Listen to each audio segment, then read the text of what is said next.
कहा कंदराहीन भय पर्वत भूतल से, झरना निर्जल भय कहा जे पूरित जल से। कहा रहे सब वृक्ष फूल फल बिन मुरझाए, सहे खलन के बैन अंधता जो मद छाए।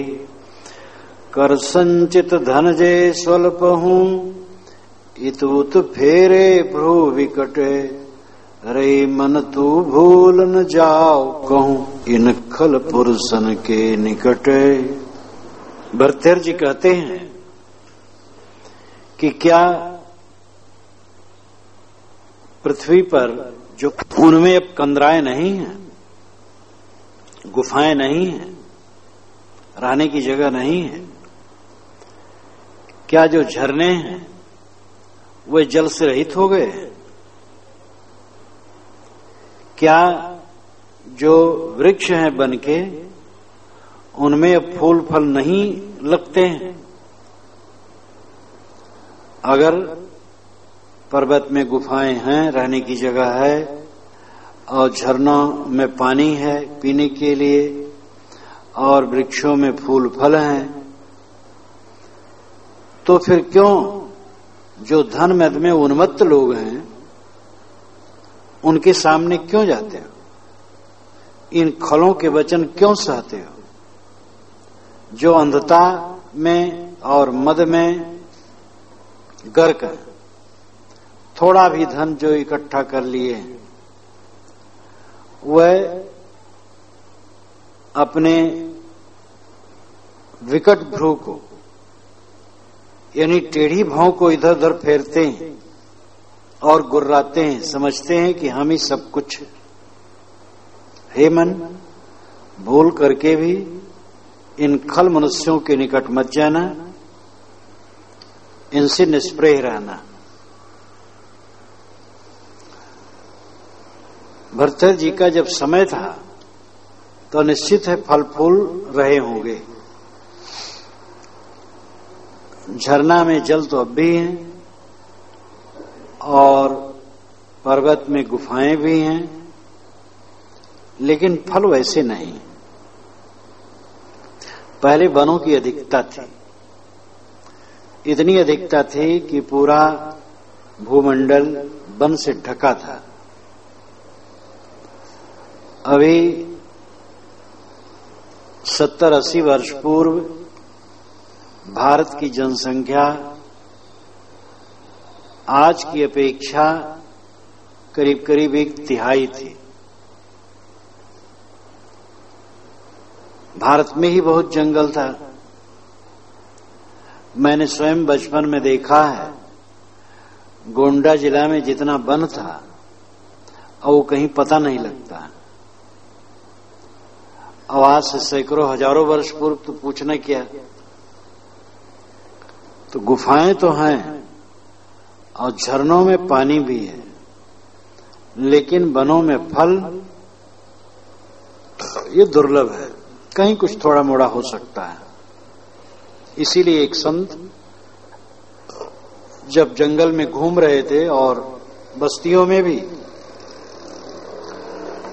तो आज से कोई 25-30 वर्ष पूर्व उन्होंने पत्र में लिखा था और एक पत्रिका में भी छपा था कि अगर कोई संत वन में रहना चाहे तो इस साधन से आवे रहे और यहाँ पर कुछ बीज ले आवे, कुम्हड़ा, लौकी और फलों का, और यहाँ पर कुछ गोड़ करके बो दे और चारों तरफ से बाड़ लगा दे लकड़ी का, जिससे वो सुरक्षित रहे। बड़ा बड़ा कुल लिखा था कि ऐसा ही यहां गुजर हो सकता, नहीं होगा।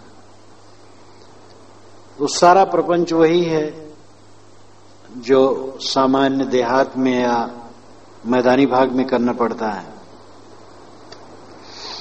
सारे कथन सब समय के लिए, सभी देश काल के लिए अनुकूल नहीं होते हैं, और ये भी लाक्षणिक समझना चाहिए। इसका अर्थ यह है कि जो धन मद में मतवाले हैं उनके पीछे मत भटको, अपने गुजर के लिए स्वावलंबी बनो।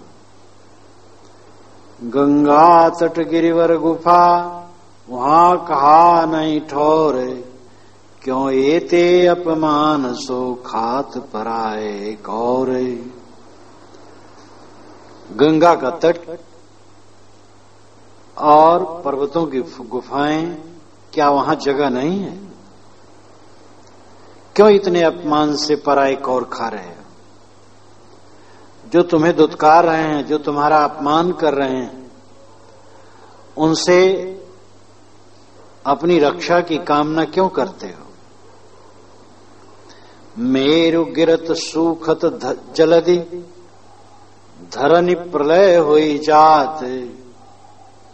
मेरु गिरत सूखत जलधि, धरनी प्रलय हुई जात। गज सुत के श्रुति चपल ज्यों कहा देह की बात। बड़े बड़े पर्वत गिर जाते हैं, समुद्र सूख जाते हैं, और ये धरनी का भी प्रलय हो जाता है। फिर हाथी के बच्चे के कान के समान चंचल, ये देह की क्या बात है? हाथी के बच्चे के कान बहुत चंचल होते हैं। हाथी भी अपने कान को हिलाता रहता है, लेकिन जो हाथी के बच्चे होते हैं उनके कान तो बहुत चंचल होते हैं, हरदम हिलाता रहता है। मेरु गिरत पर्वत गिर जाते हैं, धीरे धीरे पर्वत घिसते घिसते शून्य हो जाते हैं, और समुद्र सूख करके वहां पर्वत हो जाता है। ये पृथ्वी पर होता रहता है। भूगर्भ शास्त्रियों ने इस पर काफी विश्लेषण किया है। धरण प्रलय हो जात, पृथ्वी का प्रलय हो जाता है, हो जाता होगा। हम मानते हैं पृथ्वी तो रहती है, पृथ्वी में परिवर्तन होना ही उसका प्रलय है। अब ये बिहार का पश्चिमी हिस्सा लेकर के थोड़ा पूरा उत्तर प्रदेश, हरियाणा, पंजाब, ये समुद्र माना जाता है। और उत्तर प्रदेश का जो उत्तरी हिस्सा है, जहां पर्वत की मालाएं खूब हैं, हिमालय इत्यादि, वो सब कभी समुद्र माना जाता, बहुत पुराने जमाने में। और वहां धीरे धीरे पर्वत होते होते पर्वत हो गया। और जो ये उत्तरी प्रदेश का हिस्सा और पंजाब इत्यादि का हिस्सा है, ये उसके पीछे का समुद्र है। और उधर से नदियां आ करके, झरने आ करके पाटती गईं, और ये फिर भटता गया। इसलिए बिहार के पश्चिमी हिस्से में, कुछ पश्चिमी हिस्से में, और पूरा उत्तर प्रदेश का मध्य भाग, और मध्य भाग को या दक्षिणी भाग को, और पंजाब तक कहीं भी खोदो, कहीं पत्थर की गिट्टी नहीं मिलती है। अब यहां भी पत्थर हो सकता है धीरे धीरे लाखों वर्षों में। तो इस संसार में परिवर्तन बना रहता है। फिर शरीर की क्या बात है, जिसका एक झोंका है और खत्म। और ऐसे गंदे शरीर में बैठ करके आदमी क्या क्या सोचता है, राग, द्वेष, ईर्ष्या, कलह, कल्पना, मनोविकार। जो ये स्वच्छंद जीवन है, जिससे कल्याण करना चाहिए, वह दूसरे की बुराइयों के सोचने में बिताता है, दूसरे की बुराइयों के कहने में बिताता है। अपनी बुराइयों को उसे पता नहीं है, जो अथाह है, नाक तक डूबा है, उसका उसे पता नहीं। लेकिन तनिक भर बुराई दूसरे की पहाड़ भर बना करके वो सोचता है और कहता भी है। और आदमी इतना भटका हुआ है कि सबका मन बहुत कमजोर है और बलवान भी है। कमजोर इसलिए है कि दोषों के ग्रहण करने में देरी नहीं लगती, बहुत जल्दी ग्रहण करता है मन। और बलवान ऐसा है कि वो निकलना मुश्किल होता है। दोष आ जाने पर वो निकल जाए जल्दी, कोई मामूली बात नहीं। जो अध्यास बन जाते हैं उन अध्यासों की निवृत्ति जल्दी से हो जाए सहज नहीं। इसलिए दुख के सागर में तो हम रात दिन पड़े हैं। इसलिए रात दिन साधक को चाहिए अपने को देखे। वो भयंकर भूल में है जो दूसरे के दोषों को देखने और कहने में लगा है, वो तो अपना नरक कर रहा है। साधक वह है जो दूसरे के दोषों को न देखे न मुख पर लावे और कोई कहे तो सुनना भी न चाहे। अपना दोष इतना काफी है कि उसको हम सुधारें तो बहुत है, दूसरे के दोष को देखने और कहने की गुंजाइश कहां है। और शरीर ऐसा है जिसका कुछ ठिकाना नहीं है। महामूर्खता है इसका अहंकार। जवान मरते हैं, परिपक्व मरते हैं, बूढ़े मरते हैं, जर्जर मरते हैं। इतना ही नहीं, शिशु मरता है, गर्भस्थ शिशु मरता है। इसलिए साधक को होश हवास में रहना चाहिए, अपने कल्याण में रात दिन तत्पर रहना चाहिए। एकाकी इच्छा रहित पहाड़ी पात्र दिग्वस्त्र, शिव शिव हाँ कब होंगो कर्म शत्रु को शस्त्र। मेरा वह कब दिन होगा, मैं अकेला हूंगा, इच्छा रहित हूंगा, हाथी मेरा भोजन का पात्र होगा, दिशाएं ही वस्त्र होंगी और शिव शिव जप करते हुए कर्म शत्रु का मैं विध्वंस करूंगा। यहां भी दिगंबरी वर्णन है। साधक को मध्यवर्ती ये सोचना है कि साधुओं की संगत में रहते हुए भक्ति सेवा साधना करते हुए विनम्र होकर के अपने दोषों को निकालते हुए अपने आत्मा का हम कल्याण करेंगे। दूसरे के दोषों को कभी न देखेंगे, अपने दोषों को देखेंगे और निकालेंगे, कर्म बंधन को काटेंगे। ऐसी बुद्धि मेरी कब होगी। इंद्र भय धनपति भय, भय शत्रु के साल, कल्प जिए तो गए अंत काल के गाल। कोई इंद्र हो जाए, धनपत कुबेर हो जाए, भय शत्रु के शाल, शत्रु को पीड़ा देने वाला हो जाए, यानी अनेक दुश्मनों पर विजय प्राप्त करके उसने साम्राज्य स्थापित किया हो और एक कल्प तक जिए, 4 अरब 32 करोड़ वर्ष तक इस पृथ्वी पर बना रहे, तो भी क्या होगा। तो गए अंत काल के गाल, काल के गाल में जाना है। कल्प भर रहने पर भी जब जाने का समय होगा तो यही लगेगा आए और जा रहे हैं। इसलिए यहां रहने की कोई जरूरी नहीं, कोई अहंकार नहीं। यहां पर जितने क्षण हैं उतने क्षण आत्मदृष्टा बन करके रहना चाहिए। अपने को देखने के लिए चिंता होनी चाहिए, अपने दोषों को निकालने की चिंता होनी चाहिए। मन विरक्त हरि भक्ति युत, संगे बन तृण डाभ, याहू से कछु और है परम अर्थ को लाभ है। मन विरक्त हो विषयों से और हरि गुरु की भक्ति हो मन में, और साथी बन के तृण डाभ हो। क्या इससे भी अधिक कुछ परमार्थ का लाभ होगा। मतलब असंग हो, हृदय में भक्ति हो, वैराग्य हो, फिर क्या पूछना है। अब जहां तक असंग होने की बात है ये मामूली नहीं। वैराग में भी कुछ ऐसी बातें हैं जो हमारे मन में पिनक उत्पन्न कर देती, लेकिन व्यवहार में आने पर पता चलता है कि क्या करना चाहिए और कैसे होना चाहिए।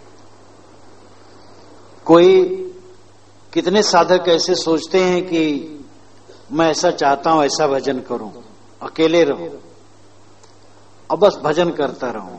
अरे तुम अकेले रहोगे, खाने की जरूरत पड़ेगी, कपड़े की जरूरत पड़ेगी, रहने की जरूरत पड़ेगी, अनेक जरूरतें हैं, तो अकेले तुम कैसे रहोगे। भिक्षाटन तुम्हें करना पड़ेगा, वहां तुम्हें ऊंच नीच सहना पड़ेगा, तकलीफ होगी तो उसको सहना पड़ेगा, रोग व्याधि हो जाएगी तो सहना पड़ेगा, उसमें आश्रय की आवश्यकता होगी। ऐसे नंगे साधुओं को मैं देखा हूं, जिसको उनके भक्त डॉक्टर के पास ले गए, वहां से जब लौटे तब मेरे पास आए। नौजवान थे, नंगे थे, जैनी नहीं थे, हिंदू संत थे, लेकिन वो नंगे थे। ज्यादा रोग उनको घेर लिया था। तब वे गृहस्थों में आए तो एक भक्त चिकित्सा कराने लगा। तो इसलिए पिनक में जो पड़ता है उसको पिनक छोड़ देना पड़ता है। जो व्यवहारिक भूमिका है वो ये है मध्यवर्ती साधु संगति, क्योंकि असाधु संगत से दुख होगा। सदैव साधु संगति और भक्ति भावना, वैराग्य, विनम्रता, निज दोष दर्शन, अपने कल्याण में तत्परता, यही कल्याण का पथ है। ब्रह्म अखंडानंद पद सुमिरत क्यों न निशंक, जाके छिन संसर्ग से लगत लोकपति रंक।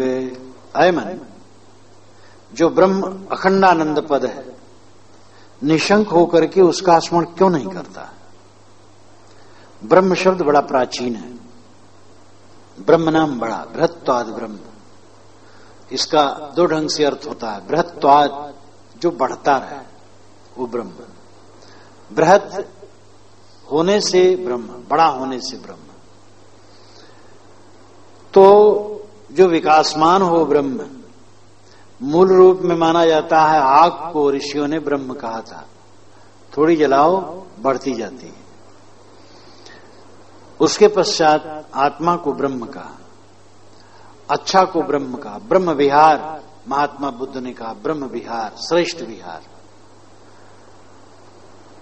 जलम ब्रह्म अन्नम ब्रह्म श्रुतियों में कहा गया। जल और अन्न की महत्ता, इसलिए उसको ब्रह्म कहा गया।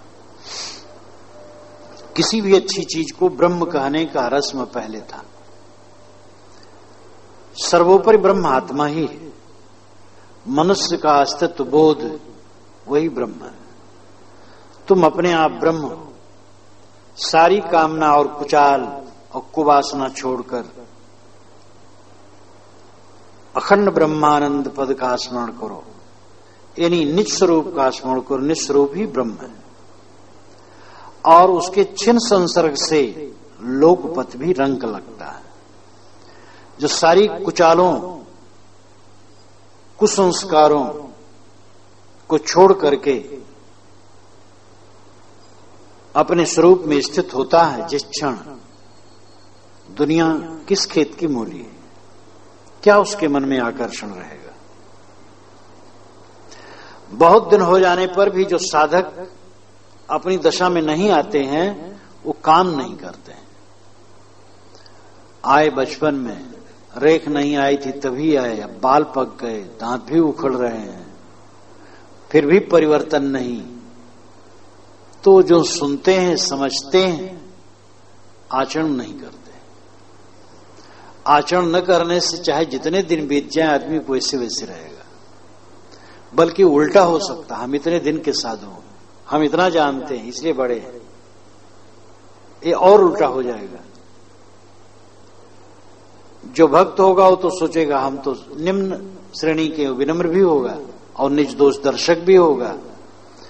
अब ऐसा साधु जो धीरे धीरे पुराना हो गया हो अब अपना काम न करता हो तो उसमें और कुटियों कुसंस्कार बढ़ सकते हैं।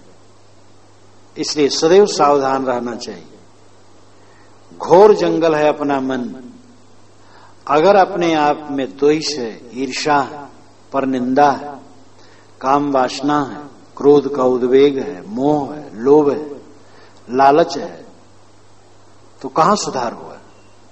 मन का कूड़ा कचरा निकल जाए, चित्त साफ हो जाए, ये सुधार है। फांदीते आकाश को पठयोते पाताल, दशों दिशा में तू फिरो ऐसी चंचल चाल। ऐसी चंचल चाल इतै कबहू नहीं आयो, बुद्धि सदन को पाए छिनहु न अंग छुआयो।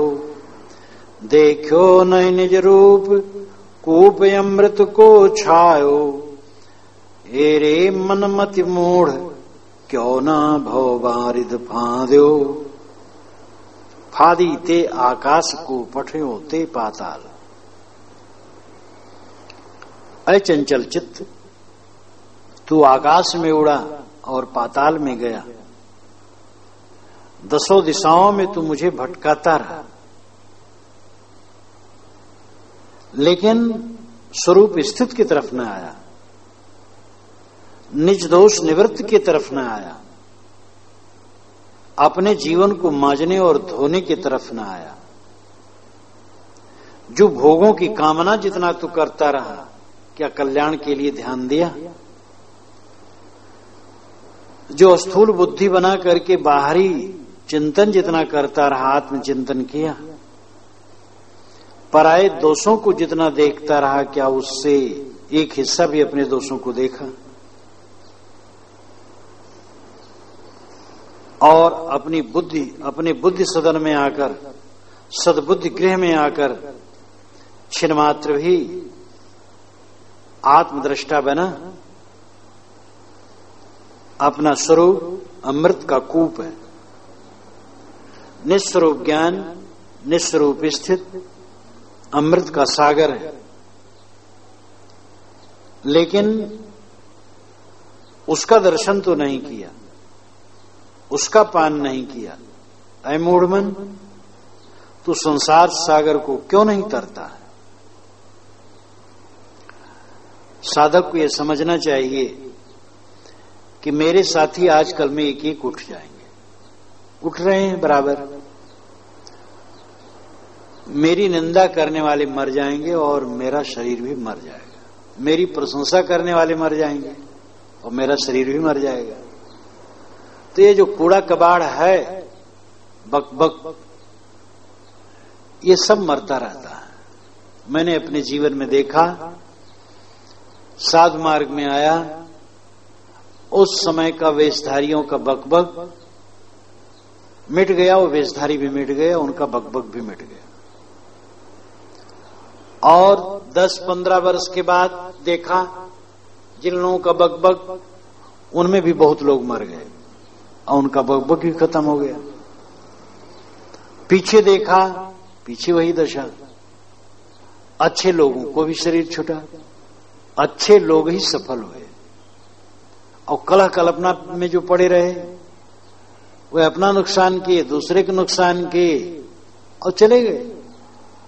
जिसकी निंदा करो वो भी मरता है, जो निंदा करता वो भी मरता है। जिसकी निंदा हो घबराए ना, वो दृढ़ रहे, वो किसी की निंदा न करे, और जो किसी की निंदा करता वो शूरवीर है, वो धन्य है, कृतार्थ हो रहा है। जब उसको समझ में आएगा तो अपने सुधारेगा, और क्या कहा जाए। वही निश वही दिवस, वही तिथि वह वार, वह उद्यम वही क्रिया, वही विषय विकार। वही विषय विकार सुनत देखत और सूंघत, वही भोजन भोग जाग सोवत रूंघत। महान लजे जीव भोग में भयो विदेही, अजहू पलटत नाहि कढ़त गुड़वे के वेही। वही रात है, वही दिन है, वही तिथ है, वही वार है, वही उद्यम क्रिया है, और वही विषय विकार है। स्वाद गंध रस स्पर्श बकवास आदमी रोज देखता है, सुनता है, सूंघता है। वही भोजन और भोग है, खाता है, पीता है, सो जाता है और ऊँघता है। ये जीव भोगों में विदेही हो गया, अपने होश हवास नहीं, महान निर्लज्ज हो गया। आज भी अपने को बदल नहीं रहा। जैसा 10, 20, 30, 40 वर्ष के पूर्व था, वैसे अब भी है। ये कितना दुर्भाग्य है। साधक वह है जिसका जीवन बदलता जाए, क्रोध घटे, काम घटे, मोह घटे, द्वेष घटे, लंपटता घटे, दुर्व्यवहार घटे, दुर्गुण घटे,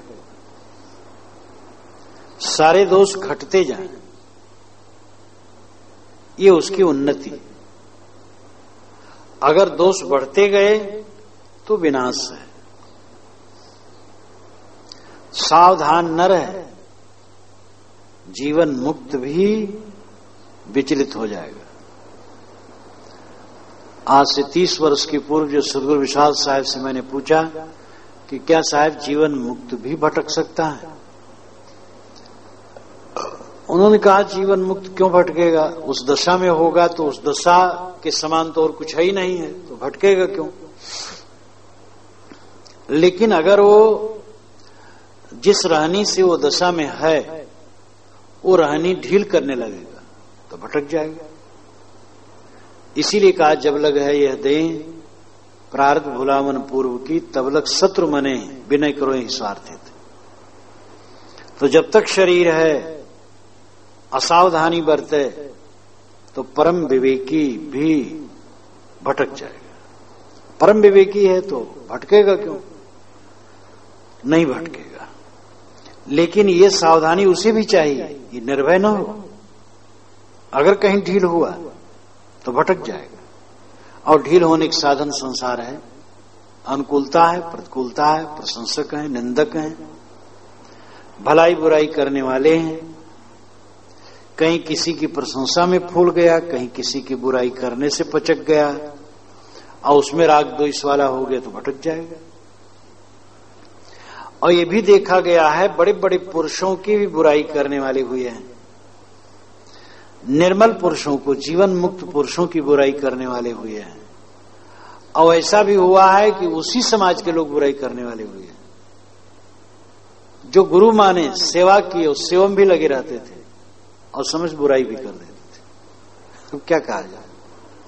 और ऐसे पुरुष की बुराई जो कृतार्थ पुरुष है, कल्याणमय पुरुष है, लेकिन वो पास में रह के भी नहीं समझे।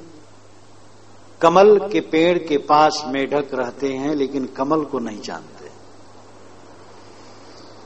ईसा के 12 शिष्यों में एक शिष्य ने 30 रुपए के लोभ में अपने गुरु को दुश्मनों के हाथ में पकड़ाने के लिए प्रतिज्ञा की थी।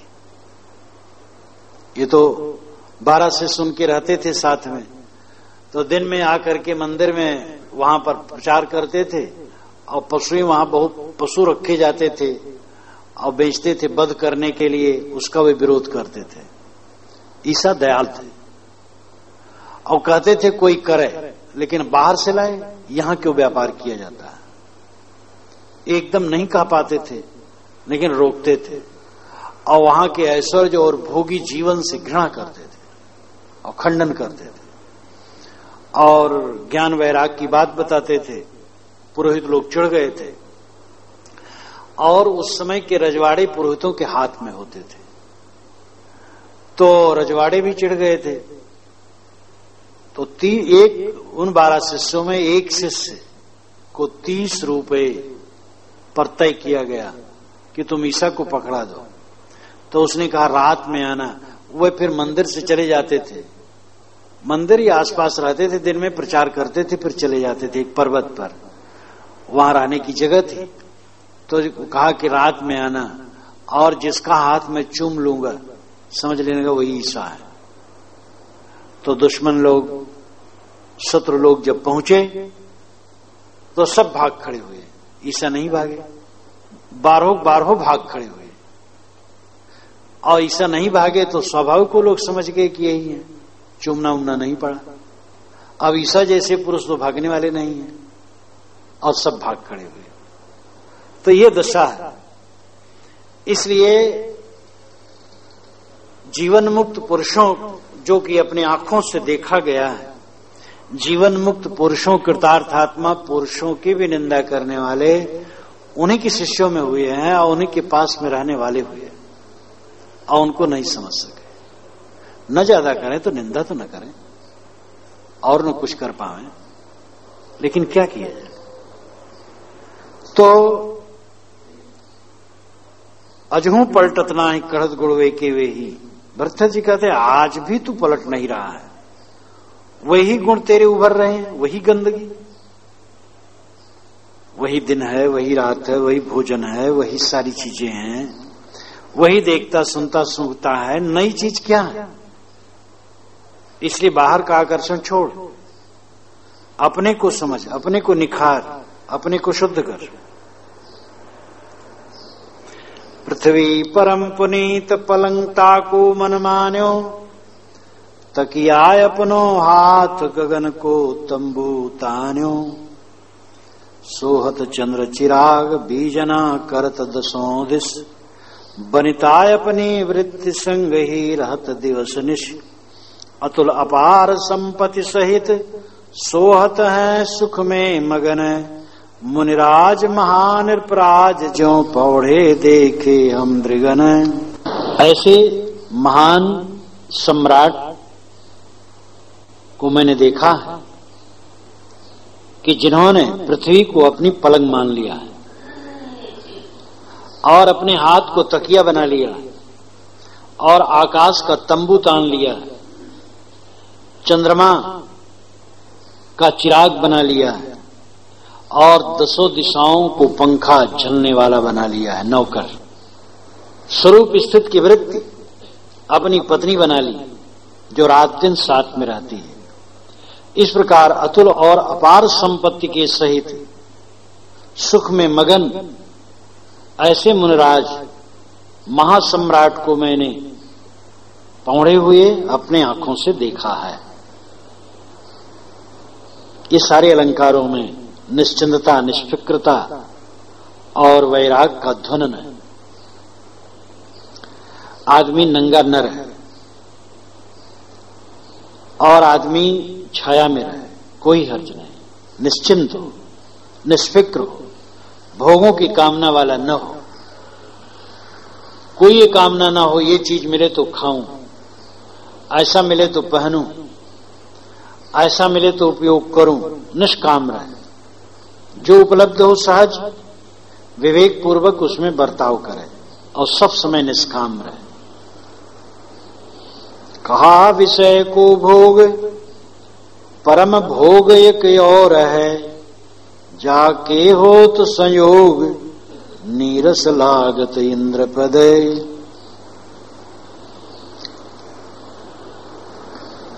विषय भोग किस खेत की मूली है, परम भोग एक और है।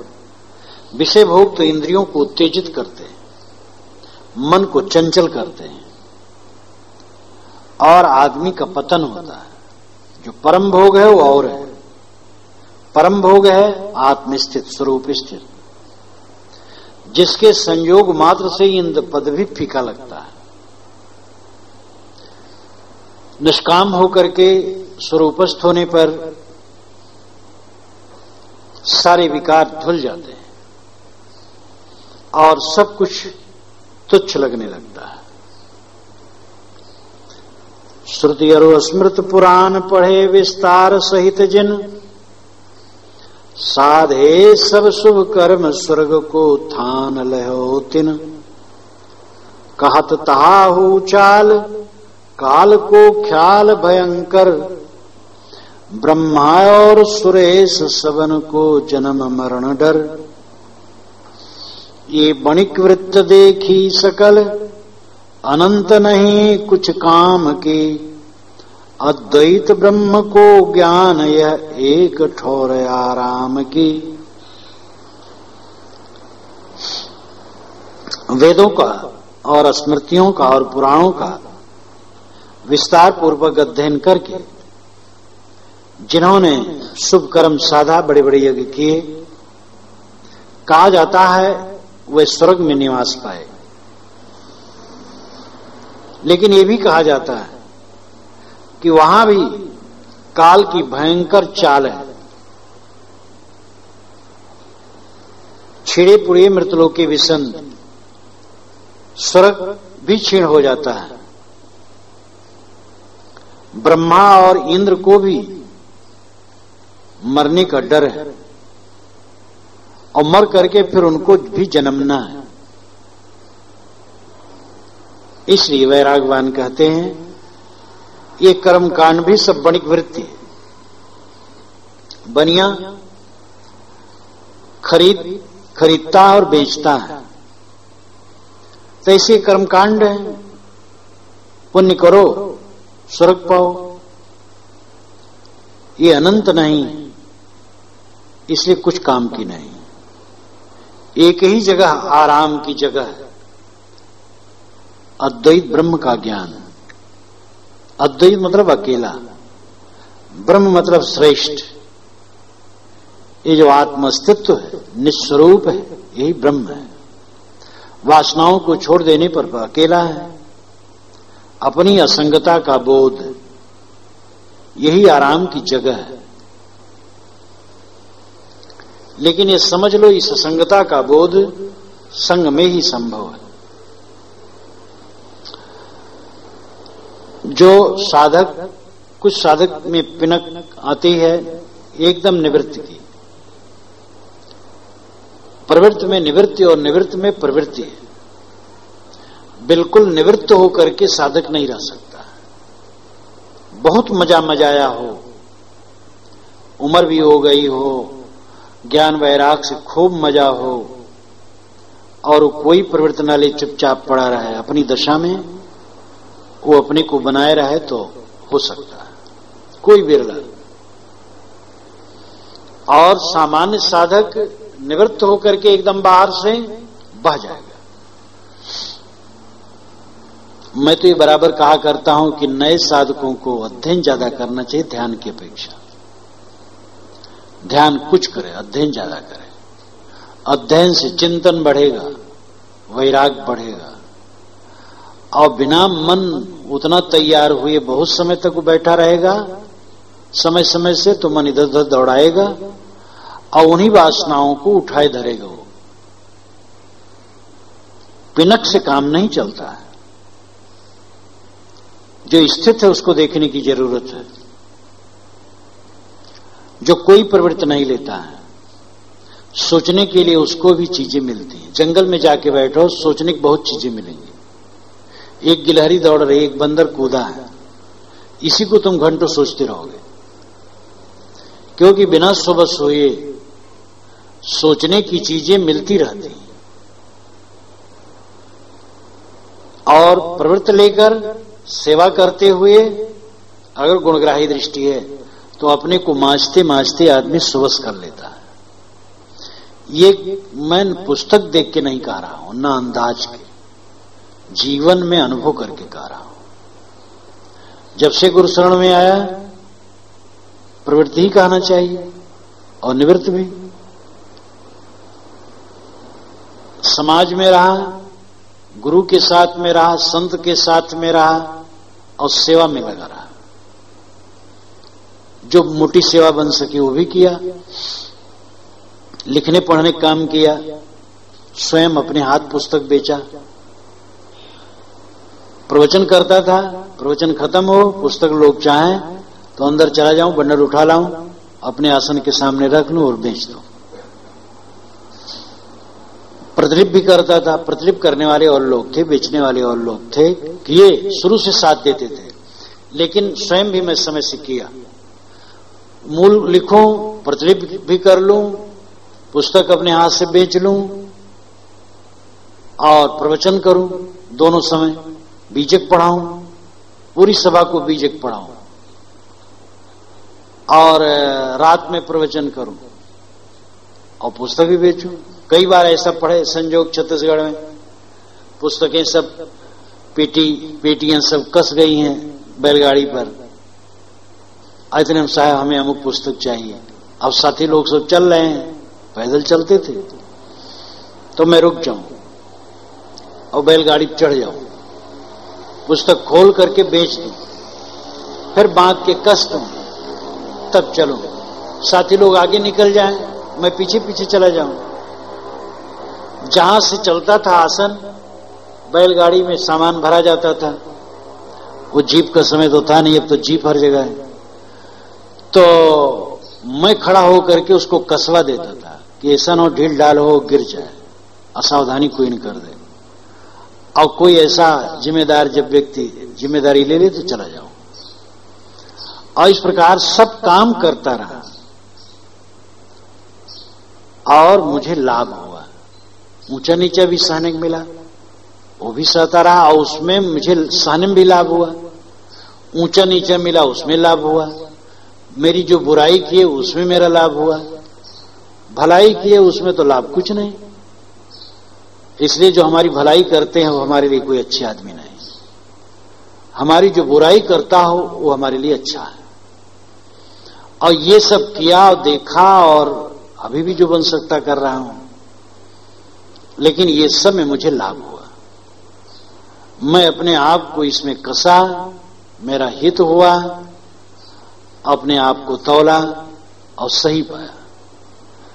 अकेले बैठ जाता, ऐसा कर पाता कि नहीं कर पाता ये पता नहीं। तो आदमी अकेले बैठ जाएगा तो उसका बेड़ा पार हो जाएगा।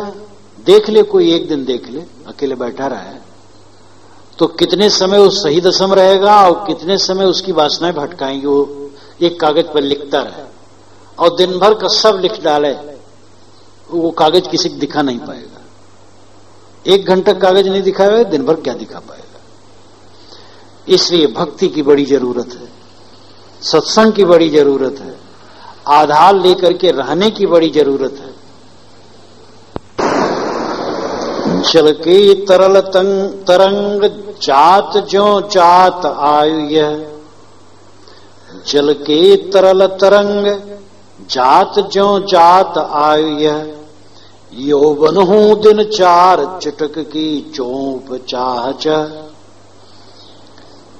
14 मिन प्रकाश भोग सब जानऊ तैसे,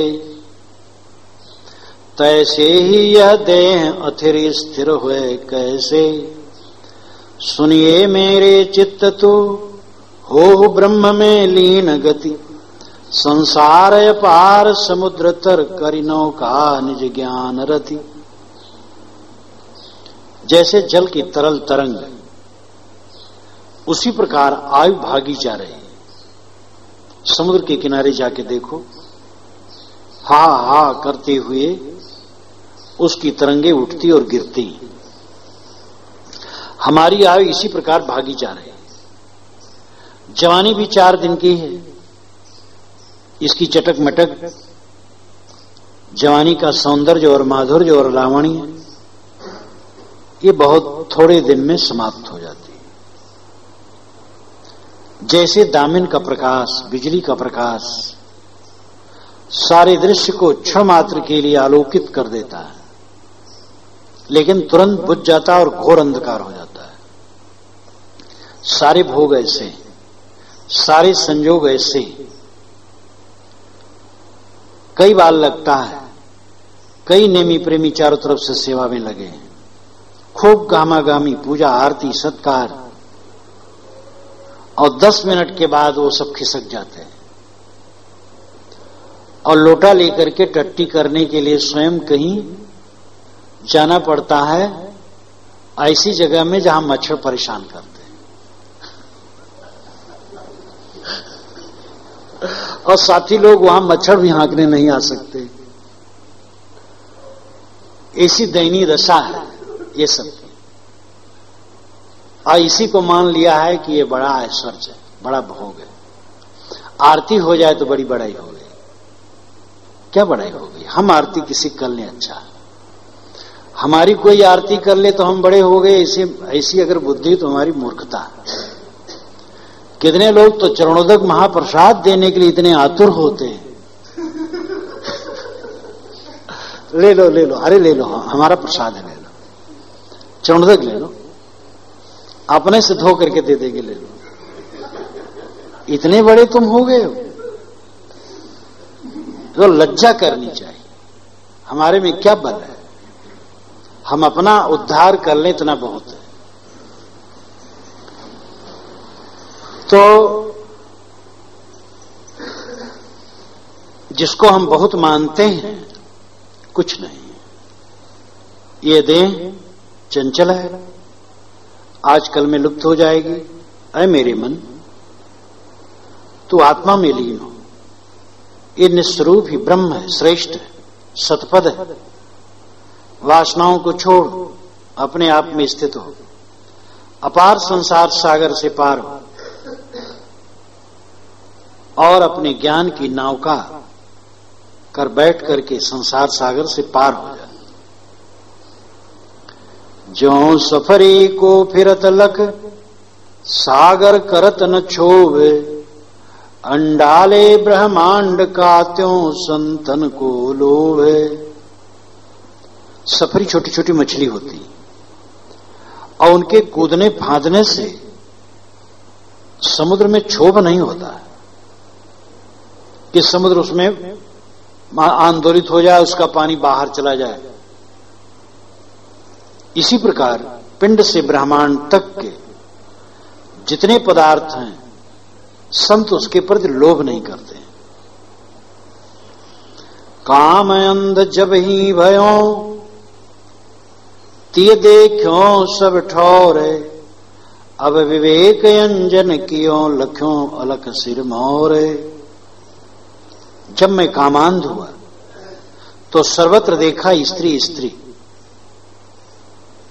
लेकिन जब विवेक कांजन आंखों में लगाया तब सिर मोर तो अलख लगा। अलख जो सबको लगता है वो स्वयं अलख है। यही वास्तव में रहस्य है। जो सबको देखता है वो न तो दूसरे के देखने में आता है, न स्वयं भी अपने को देख सकता।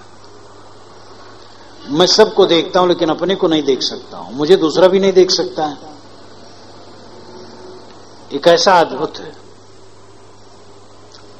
मेरे शरीर का जन्म हुआ है लेकिन मुझे अनुभव नहीं है। मेरा शरीर मरेगा लेकिन उसका भी मुझे अनुभव नहीं है। और जब मृत्यु हो जाएगी तो उसका अनुभव कह नहीं पाऊंगा। फिर जन्म और मृत्यु जो जीवन के साथ, उसका भी अनुभव नहीं। तो अलख जो सबको लगता है वो स्वयं है।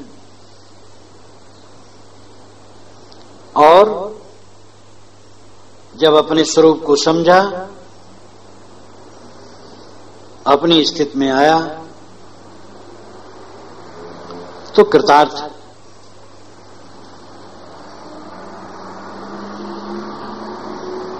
चंद चांदनी रम्य रम्य बन भूमि पोहपुयत, त्यों ही यति रमणीक मित्र मिलबो है अद्भुत। बनिता के मृद बोल महारमणीक विराजत, मानिन मुख रमणीक दृगनया सुन झर साजत। ये कहे परम रमणीक सबको चित में चहते, पर इन विनाश जब देखे तब इन में कछु ना रहते। वन की भूमि है, रात का समय है, खूब फूल खिले हैं और पूर्णमासी का चंद्रमा है। रमणीक मित्र मिले हुए हैं, प्यारे मित्र मिले हुए हैं, कितना अद्भुत लगता है। सुंदरी पत्नी भी है, उसकी मीठी मीठी वचन कितना मन को हर लेते हैं। मानिन मुख रमणीक दृगन आसन झर साजत। स्त्री जब मान ग्रहण करती है, आम करती है किसी बात को लेकर के, और वो आंसू गिराने लगती है, और उसको कितना भी मनाओ मुकर जाती, आंसू गिराती। तो ये छटा भी अपने मन को मोह लेती। संसार में ये सब रमणीक कहे जाते हैं।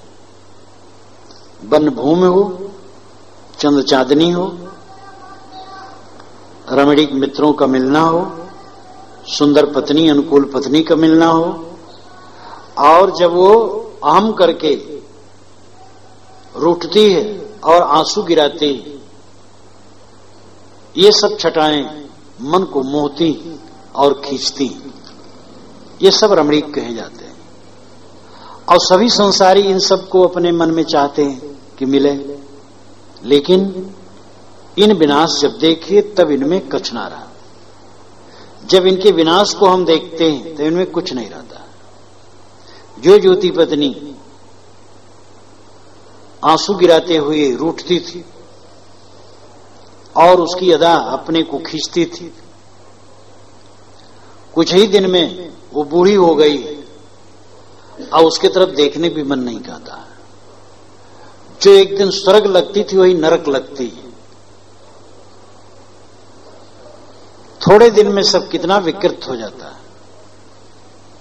वन भी कट जाते हैं। जो वन रात में सौम्य लगते हैं, मोहक लगते हैं, वही दोपहर में खराब लगते हैं। प्रातः का दृश्य कितना सुहावना होता है और दोपहर धूल और बाउंडरों से भरा हुआ कितना अनसुहाता लगता है। शाम की छटा मनोहर लगती है, लेकिन रात में जब अंधियारी हो जाती है वही रात भय देती है। यहां सब कुछ क्षण क्षण बदलता है, किसी चीज में मोहने लायक नहीं है। जहां कहीं कोई मोहा अपने आप का उसने बध किया, वह प्रेम कैसा कि जो एक से प्रेम हट करके दूसरे में हो जाए। अगर कोई अपनी स्वरूप स्थिति में प्रेम करता है तो किसी प्राणी पदार्थ में मोह होना कैसे हो सकता है। उंच वृत्तिगतमान समदृष्टि इच्छा रहित करत तपस्वी ध्यान कंथा को आसन किए। उंच वृत्त और शिल वृत्त तपस्वियों की दो वृत्तियां हैं। शिल वृत्ति है खेत में और बाग में जो अवशेष अन्न की बालियां और फल हैं उनको ले लेना। जब किसान खेत से अपनी फसल उठा ले गया और छोड़ दिया तब उसमें बालियां चुन लेना और बाग में से फल सब निकाल लिया और बाग वाला छोड़ दिया कि अब उसकी रक्षा नहीं करता है, तो वहां से पड़े हुए फल इत्यादि ले लेना। ये शिल वृत्ति। और बाजार में मंडी में अन्न की मंडी में जब बाजार उठ गया है जिस समय, उसके बाद जा करके वहां अन्न जो गिरा है ले लेना। ये उंच वृत्ति। तपस्वी लोग, कुछ तपस्वी शिल वृत्त और उंच वृत्त से गुजर करते थे। गृहस्थ लोग छोड़ देते थे उनके लिए, खेतों में बालियां अन्न छोड़ देते थे, बाजारों में भी अन्न छोड़ देते थे। और मधुकरी तो आज भी है, बनारस में मधुकरी आज भी जब भी खूब चलती है। गोधूल होगी, थोड़ी रात होगी, सन्यासी लोग निकलेंगे पात्र लेकर, ओम नमो नारायण इतना कहेंगे दरवाजे पर। और गृहस्थ लोग जानते हैं वे भोजन अलग रखे रहेंगे, लाएंगे उनके पात्र में एक रोटी डाल देंगे या थोड़ा भात, थोड़ी थोड़ी चीज डालेंगे। कई लोग आते थोड़ा थोड़ा देते रहते हैं और लोग कई घरों में मांगते हैं, एक घर से नहीं। और ले जाकर के कुछ लोग थोड़ा मांगते हैं, खा लिए और बचा के रख लिए और बांध करके रख दिए, दूसरे दिन स्नान इत्यादि करके खा लिए। बस अध्ययन मनन भजन पूजन जो बन सकता करते हैं, फिर रात में मांगे। रात में मांगते हैं, उस समय खा लेते हैं और दूसरे दिन के लिए बचा रखते हैं। कुछ लोग उतने समय खाए बस 24 घंटे में वही खाते हैं। कुछ लोग परोपकारी होते, ज्यादा मांगते हैं तो मांग करके अपने लिए अलग रख लेते हैं, बाकी गंगा के तट पर जा करके मंगतों में बांट देते हैं। ये वहां रस्म आज भी है।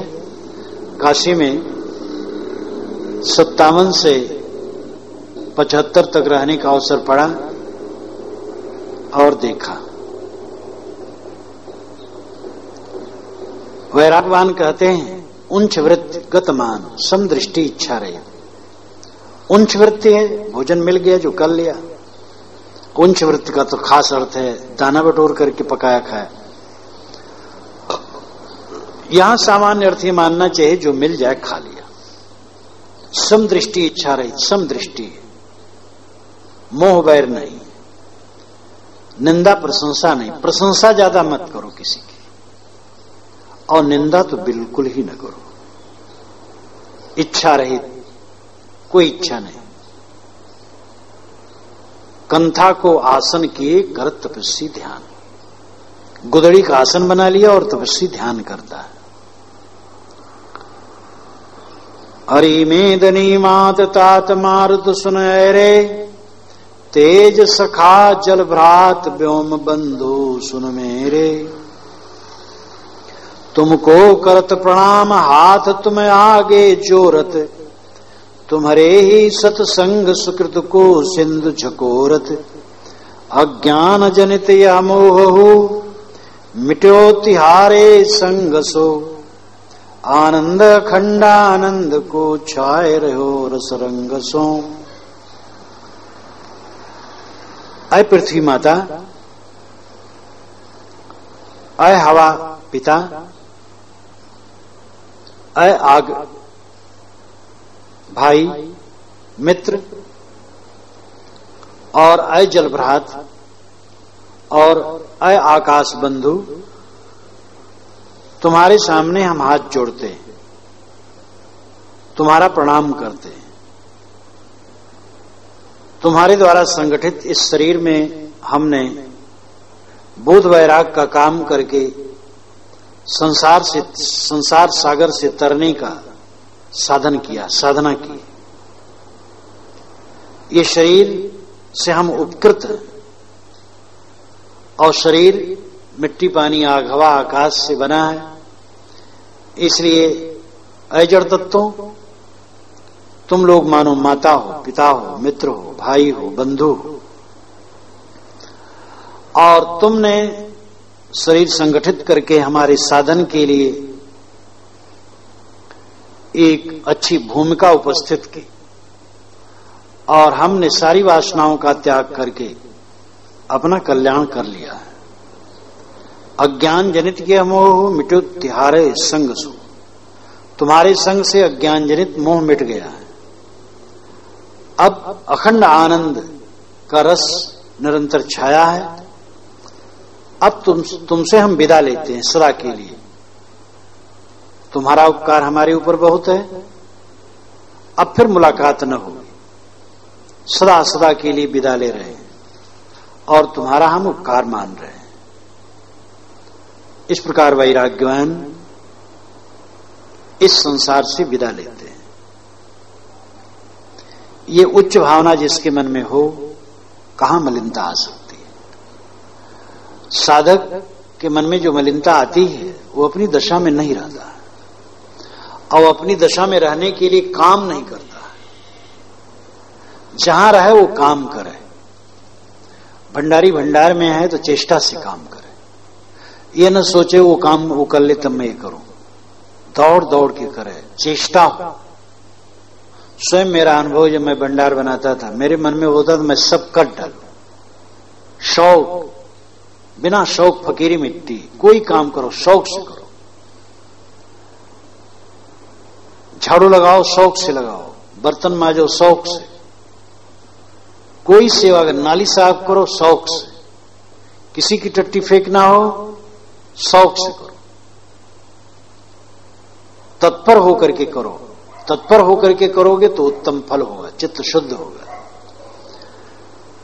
हम लोगों ने जिस काम के लिए बीड़ा उठाया है, निर्मलता के लिए, मोक्ष के लिए, मोक्ष निर्मलता है। सारा कसाय धुल जाना, सारा विकार धुल जाना, मन से, वाणी से, इंद्रियों से कोई दोष न हो। बहुत प्रवचन में बहुत मोटे रूप में कहा जाता, चोरी हत्या विचार शरीर से छोड़ दो,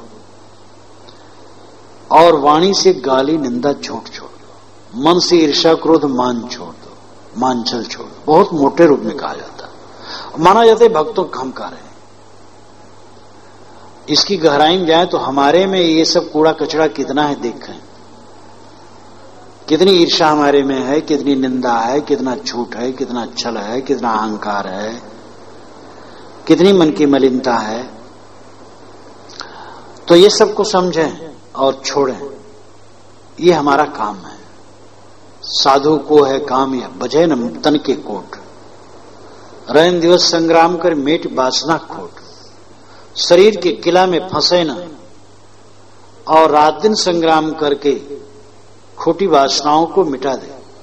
हमारे आगे पाछे वालों में क्या है, किसी को देखे तो हमदर्दी से, स्नेह से उसको सुधारने के लिए कह दे अच्छा है, और किसी प्रकार निंदा बुराई करने के लिए नहीं, उसी से सुधार के लिए कह दे। और जहां बस न चले अपना आप काम करें, अपना हम काम करें जानो सबके लिए कर रहे हैं। जो समझ पाएंगे देख करके वो चलेंगे। तो इस प्रकार जो काम नहीं करता है उसी का काम नहीं होता है। हम आए हैं यहां काम करें, और काम है अपने आप को सुधारना।